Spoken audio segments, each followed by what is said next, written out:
গত ৫ আগস্ট গণ-অভ্যুত্থানের মুখে দেশ ছেড়ে ভারতে পালিয়ে যান সাবেক প্রধানমন্ত্রী শেখ হাসিনা। সরকারের পতনের পর দেশের বিভিন্ন স্থানে শেখ হাসিনাকে আসামি করে প্রায় ২ শতাধিক হত্যা মামলা হয়েছে। গণহত্যার দায়ে আন্তর্জাতিক অপরাধ ট্রাইব্যুনালেও হয়েছে মামলা। তাকে গ্রেফতার করতে রেড অ্যালার্ট জারির চিঠিও পাঠানো হয়েছে আন্তর্জাতিক পুলিশ সংস্থা ইন্টারপোলের কাছে।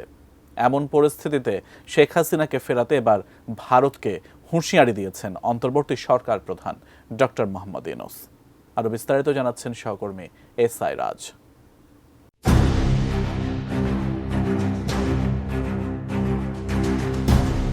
সাবেক প্রধানমন্ত্রী শেখ হাসিনা ভারত থেকে তার রাজনৈতিক কর্মকাণ্ড চালিয়ে যাচ্ছেন বলে অভিযোগ করেছেন অন্তর্বর্তীকালীন সরকারের প্রধান উপদেষ্টা ডক্টর মোহাম্মদ ইউনূস। এলো ভিশন মুশকিল আসান অফার। যে কোনো ব্র্যান্ডের পুরনো ফ্রিজ নিয়ে চলে আসুন ভিশন শোরুমে আর নিয়ে যান নতুন ভিশন ফ্রিজ 20% পর্যন্ত ছাড়। তিনি বলেছেন, বিচারের মুখোমুখি করতে শেখ হাসিনাকে অবশ্যই ফিরিয়ে দিতে হবে ভারতকে। এছাড়া শেখ হাসিনাকে ফিরিয়ে না দিলে বাংলাদেশ ও ভারতের মধ্যে খুব একটা সুখের সম্পর্ক থাকবে না বলেও হুঁশিয়ারি উচ্চারণ করেছেন তিনি। ভারতীয় সংবাদ মাধ্যম দ্য হিন্দুকে দেওয়া এক সাক্ষাৎকারে এসব কথা বলেন ডক্টর মোহাম্মদ ইউনূস।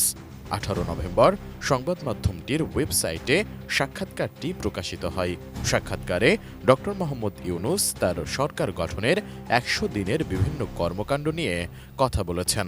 উগ্রপন্থার উত্থান ও হিন্দু এবং অন্যান্য সংখ্যালঘুদের নিরাপত্তা নিয়ে ভারতে প্রকাশিত প্রতিবেদনগুলোকে প্রোপাগান্ডা বলেও অভিহিত করেছেন তিনি। ভারত বাংলাদেশের দ্বিপাক্ষিক সম্পর্কের ক্ষেত্রে ৫ আগস্টের ঘটনা কিভাবে প্রভাবিত করতে পারে এমন প্রশ্নের জবাবে নোবেলজয়ী এই অর্থনীতিবিদ বলেন, এটা হবার কথা নয়।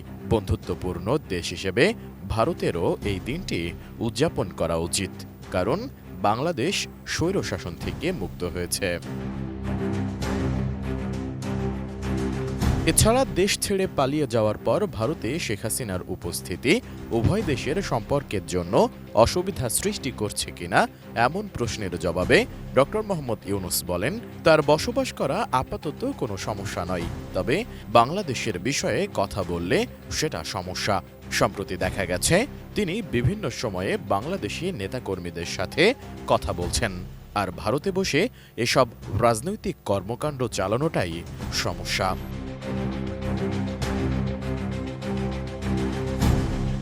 সাক্ষাৎকারের এক পর্যায়ে শেখ হাসিনাকে দেশে ফিরিয়ে আনার কৌশল কি জানতে চাইলে ডক্টর মোহাম্মদ ইউনূস বলেন, আমরা তাকে ফিরিয়ে আনতে সব আইনি উপায় অবলম্বন করব। তবে প্রত্যর্পণ চুক্তি অনুযায়ী যদি ভারত শেখ হাসিনাকে ফিরিয়ে না দেয় তাহলে কি হবে এমন প্রশ্নের জবাবে ডক্টর মোহাম্মদ ইউনূস পাল্টা প্রশ্ন রাখেন, ভারত কি চুক্তি লঙ্ঘন করবে? চুক্তিতে এই ধরনের ধারা আছে, যদি ভারত শেখ হাসিনাকে রাখার চেষ্টা করে তাহলে বাংলাদেশ ও ভারতের মধ্যে খুব একটা সুখের সম্পর্ক থাকবে না। এসআই রাজ, এটিএন নিউজ, ঢাকা।